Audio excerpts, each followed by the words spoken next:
اگر کوشچن آ جائے علم ہجا کیا ہے تو ہم کہیں گے حروف کی آواز اور شکلوں کا علم علم ہجا کہلاتا ہے۔ اسی طرح علم صرف کیا ہے؟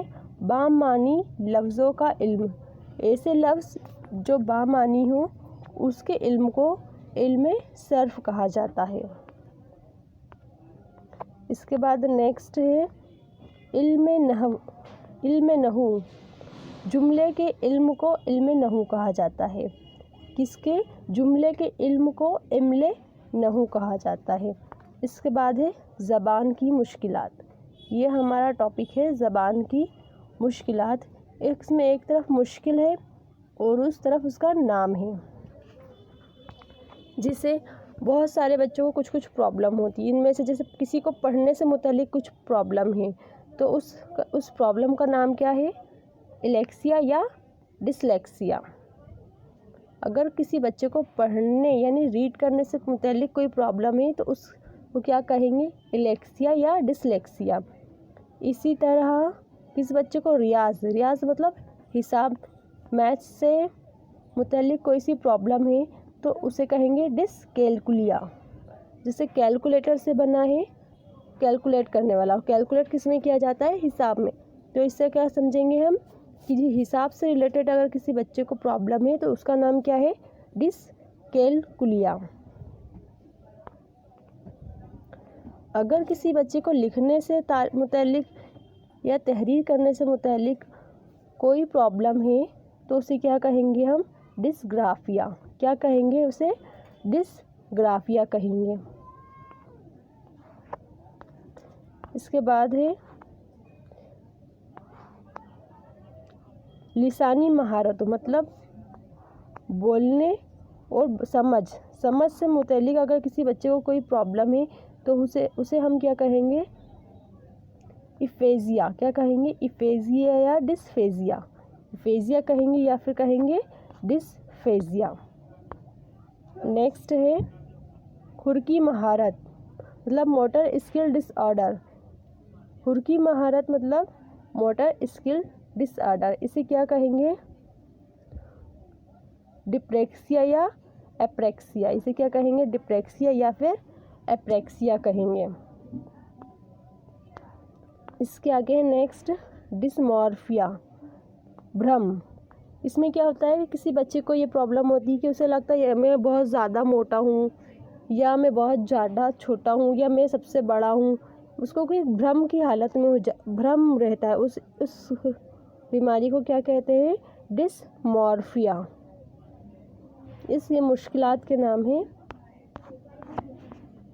نیکسٹ ہے تناؤ اور سست۔ کوئی بچہ تناؤ میں رہتا ہے اور وہ سست رہتا ہے، ٹینشن میں رہتا ہے تو اس کا نام کیا ہے؟ ڈستھیمیا۔ اس کا نام کیا ہے؟ ڈستھیمیا۔ نیکسٹ ہے ہمارا ون لائنر ہے نیکسٹ، وہ اردو لکھنا سکھانے کے طریقے سے متعلق ہے۔ کس سے ہے؟ اردو لکھنا سکھانے کے طریقے سے متعلق ہے۔ اس میں مشرقی مدارس کا قدیم اور مروجہ طریقہ کون سا ہے؟ تو ہم کہیں گے ابجدی طریقہ۔ مشرقی مدارس کا قدیم اور مروجہ طریقہ ابجدی طریقہ کہلاتا ہے۔ اس کے بعد ابجدی طریقے میں نامعلوم سے معلوم کی طرف چلتے ہیں۔ کیا ہوتا ہے؟ جو ہمیں نہیں معلوم ہے اس کی طرف سے سٹارٹ کرتے ہیں، جو ہمیں معلوم ہے وہاں تک ہم پہنچتے ہیں۔ اس کے بعد نیکسٹ ہے پستولوجی طریقہ۔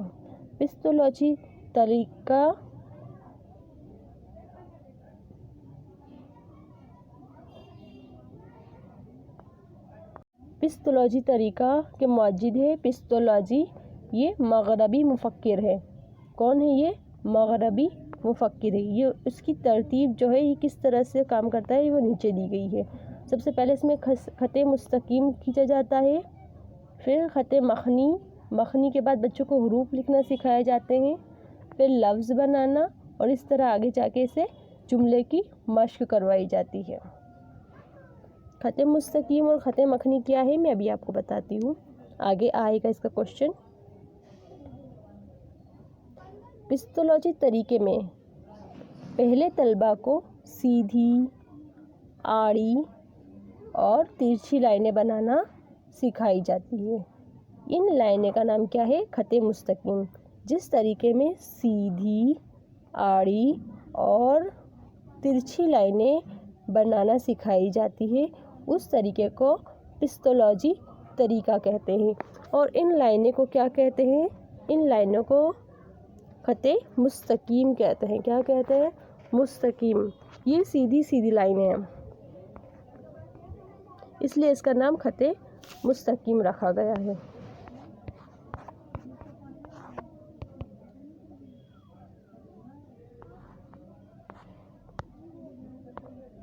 اس کے بعد گول دائرے، مطلب گول دائرے مطلب اس طرح سے نقطے، یہ ڈاٹس بناتے ہیں نا ہم، یہ ڈاٹس آدھے اور چوکور نقطے طلبہ سے بنوائے جاتے ہیں۔ اسے کیا کہتے ہیں؟ اسے خط مخنی کہتے ہیں۔ جس طرح ہم تشدید بناتے ہیں اس طرح یہ بناتے ہیں، یوں کرتے ہیں، یہ سب کیا ہے؟ خط مخنی ہے، جس میں گول دائرے، چوکور، آدھا سرکل اس طرح سے جو بنائے جاتے ہیں اسے کیا کہتے ہیں؟ خط مخنی کہا جاتا ہے۔ آپ کو سمجھ میں آ گیا ہوگا۔ اس طرح سے جو سیدھی لائنیں کھینچی جاتی ہے، سیدھی، آڑی، ترچھی لائنیں کھینچی جاتی ہیں، اسے خط مستقیم کہتے ہیں، اور جو دائرے اور چوکور، آدھے اور کچھ اس طرح سے بنائے جاتے ہیں، یہ کیا ہے؟ یہ خط مخنی ہے۔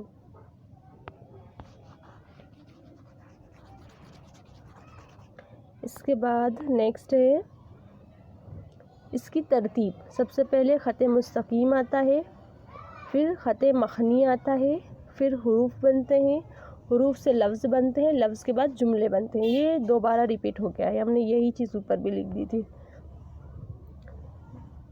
کس میں نقطوں اور خطوں سے حروف پھر لفظ لکھوائے جاتے ہیں؟ کوشچن ہے کس طریقے میں لفظوں اور خطوں کے ذریعے پہلے حروف لکھوائے جاتے ہیں، پھر اس طرح جملے بنائے جاتے ہیں؟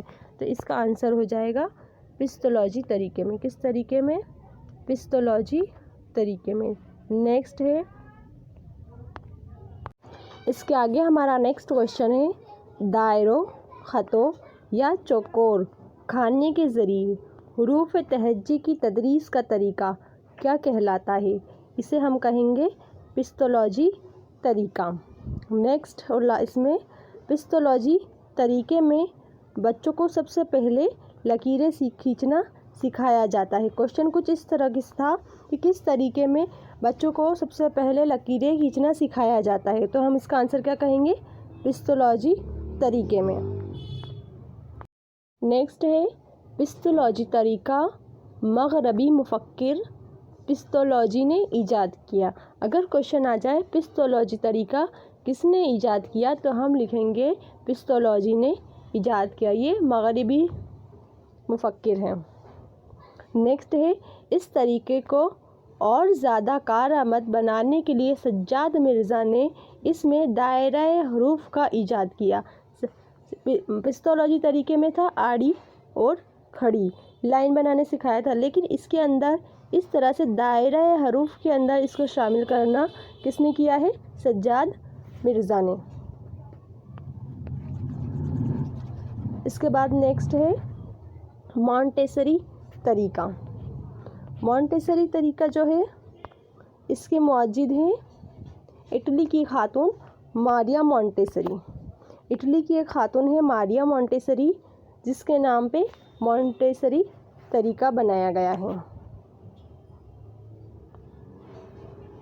اس کے بعد ہے مونٹیسری طریقے میں بچے کھیل کھیل میں حروف اور لفظ سیکھ کر ان کو لکھتے ہیں۔ مطلب بچے کیا کرتے ہیں؟ کھیل کھیل میں بچوں کو حروف اور لفظ سکھایا جاتا ہے۔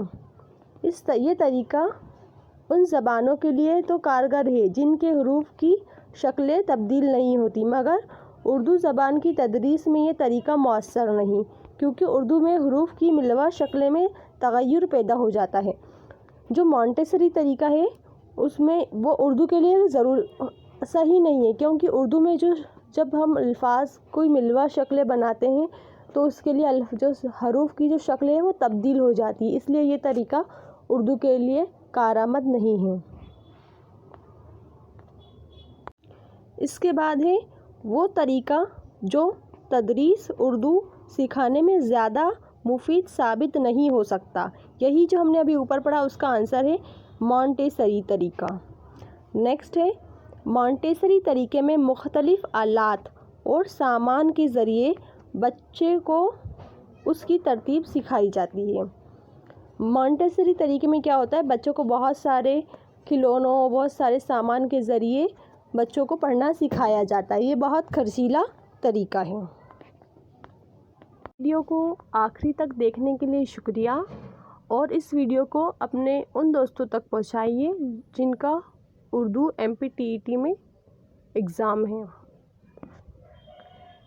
لائک کریں، اپنے دوستوں تک پہنچائیں اور سبسکرائب کریں۔